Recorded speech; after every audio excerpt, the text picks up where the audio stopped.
자, 그리고 이동재 기자에 대한 명예훼손 건으로 김어준 씨에 대한 1심 벌금 2천만 원이 나왔습니다.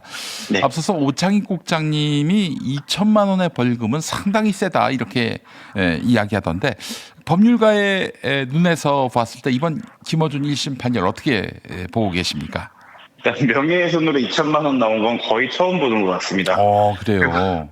예. 제가 사실 그 구속이 된 구제혁 씨 관련해서도 제가 이제 그 이슈에 들어가 있었던 적이 있었는데, 그 찌양 씨를 협박했던 구제혁 씨가 제 명함을 자기 채널에 박제하면서 저를 공격했던 적도 있었습니다. 아이고야. 네, 그때 제가 저한테 명함을 박제해준 덕분에 본인의 제보가 제 메일로 엄청 쏟아져 들어왔는데요. 네. 굳이 본인에 대해서 이제 고소고발했던 사람들이 저한테 판결문도 많이 보내주더라고요. 아하. 네, 근데 구제혁 씨가 받았던 막 그 모욕이나 정보통신망 위반법들이 그렇게 악질적이고 나빴음에도 불구하고 보통 벌금 같은 경우에는 100단위에 머무는 경우가 많았습니다. 예.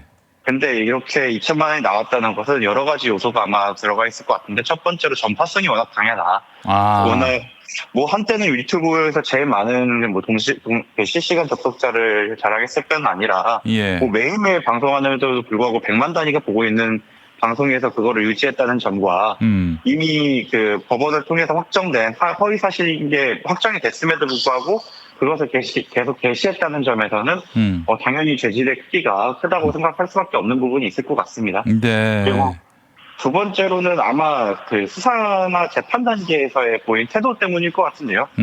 거기에 대해서 만약에 인정을 하고 뭐 거기에 대해 손해에 대해 미안하다. 근데 이게 그 회사 정책상 다른 영상 같은 것도 남겨야 되기 때문에 뭐 이런 식으로 배나를 했으면 모르겠는데, 아무도 지금까지 보여준 태도에 따르면은 뭔가 다른 논리를 통해서 좀 자신을 변명하려고 하지 않았을까. 그렇다 보니까 형량이 세게 나온 것 같고, 아마 이동재 기자가 바로 민사소송을 제기하지 않을까 싶습니다.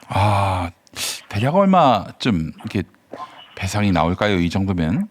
사실 원래 저희는 이제 BJ간이나 이렇게 인플루언서간 소송에도 많이 끼어드는 편인데요. 네네. 이럴 때 손해배상금의 최대 액수가 보통 한 2천에서 많아봐야 5천만 원 정도인데, 김어준 씨 같은 경우 워낙 파급력이 있기 때문에 이 그 손해배상금이 조금 더 뛸 수 있지 않을까 생각을 해봅니다. 형사가 2천이라고 민사도 2천 배상 이렇게 하진 않잖아요.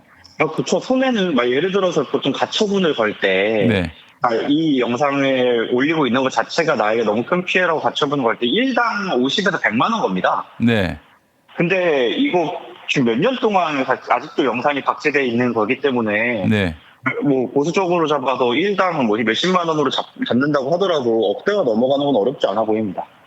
억대가 넘어갈 가능성이 있다. 알겠습니다. 자, 그 변호사님 하나만 더 여쭙겠습니다. 지금 보안수사권 그 피해지를 밀어붙이던 쪽이 상당히 좀 당혹스러워하고 있습니다. 당내에서 그동안은 폐지론이 압도적이었는데 다른 목소리들이 계속 나오고 있고요.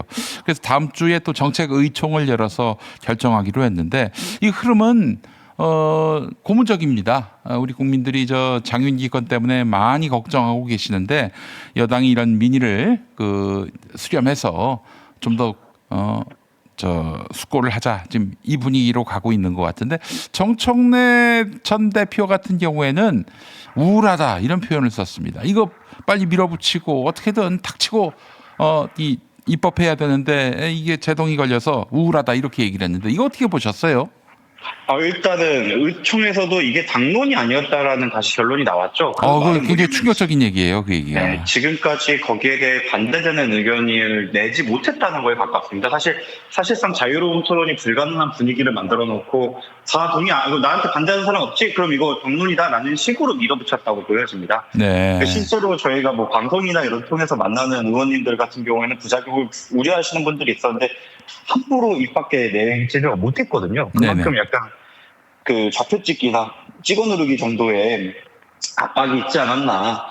그것들의 민낯이 드러나고 있는 상황이라고 생각을 합니다. 그리고 그러한 압박 속에서 얻어낸 그 침묵으로 그분들이 이제 대안도 제시하지 않으면서 그냥 일단 없애보자라는 식의 어떻게 보면 정말 무능한, 무책임한 정책 결정을 해왔던 건데요. 네. 이번에 정책 기통을 하게 된다고 하면 정말로 그 민낯이 적나라하게 드러날 겁니다. 왜냐하면 사실 검찰이라는 기관 자체의 존재 목적이 사실 경찰 견제에 있는 거거든요. 그럼요. 네, 그러니까 그 사람들의 그 검찰이라는 견제 장치, 즉 브레이크가 문제가 있으면 그 브레이크를 어떻게 잘 할 것인가, 이 브레이크가 엑셀처럼 활용되지 않도록만 하면 되는데, 예. 견제 장치가 한번 문제를 해서 이 브레이크를 빼자. 이런 식의 어떻게 보면 박근혜식 해결책, 해경이 문제니까 해경을 폐지하자. 이런 식의 문제책은 어떠한 문제도 해결할 수 없습니다. 그래서 저는 이게 공개되면 공개될수록 저분들이 준비된 논리가 없다라는 것이 드러날 것이고요. 그렇게 된다고 하면 좀 순리대로 이 부분이 조정되지 않을까. 그리고 진정한 검찰개혁을 위한 대안들, 제가 많이 네. 제시드렸지만 검사징계법을 폐지해서 일반 공무원처럼 하던가, 그렇지. 그 다음에 검사의 그 독점적인 기소권을 제한하기 위해서 네. 이제 법원이 인정하거나 경찰, 특히 경찰이나 중수청이 특별히 그 기각당했을 때 예. 경찰 중수청 소속의 변호사를 통해서 원고를 경찰 중수청, 피고를 검사로 해서 판사 앞에서 영장을 청구할 수 있도록 하는 방식을 취하던가 이런 식으로 진짜 검찰이 갖고 있는 모서보리의 권력에 대한 견제책을 이제 저희가 도입을 해야 될 시점이 다가왔다고 생각합니다. 네, 맞습니다. 정말 지금 검찰은 악이고 경찰은 선이고 아니잖아요. 경찰서 앞에 변호사 사무실이 있으신 정구승 변호사님, 안 그렇습니까? 둘 다 악입니다. 둘 다 둘 악입니다. 다 악이에요. 견제받지 않는 수사권은 언제나 악일 수밖에 없기 때문에 저는 그래서 부당거래라는 영화가 예. 가장 적나라한 영화가 아닌가 싶습니다. 둘 다 가만 놔두면 자신들의 이익을 위해서 움직일 수밖에 없기 때문에 네. 저는 이들을 다 정말 서로가 서로를 죽이는 만만투의 투쟁으로 밀어 넣어야 예. 그래야 그 사이에서 국민들이 평화로울 수 있다고 생각을 합니다. 저는 개인적으로는 공수처도 개혁을 해야 되고 중수청도 개혁을 해서 네. 모두가 서로를 수사할 수 있게. 예. 그러니까 지금 보안 수사권 어떻게 보면 제한적인 수사권인데 예. 검찰에게 경찰과 중수청도 공수청을 공격할 수 있는 권한을 다시 살려줘야 된다. 예. 서로가 서로를 언제든지 센터를 치고 들어갈 수 있게 만들어서 그러니까 무리를 하거나 암장을 하면 그게 그 주체가 검찰이든 경찰이든 중수청이든 공수청이든 그게 바로 다른 기관한테 물어뜯길 수 있다는 그런 공포를 심어줘야 그래야 그분들이 무리를 하지 않고 내부에서도 결속이 되지 못하게 될 거라고 생각합니다. 그러한 시스템을 설계를 해야 된다고 생각합니다. 네, 알겠습니다.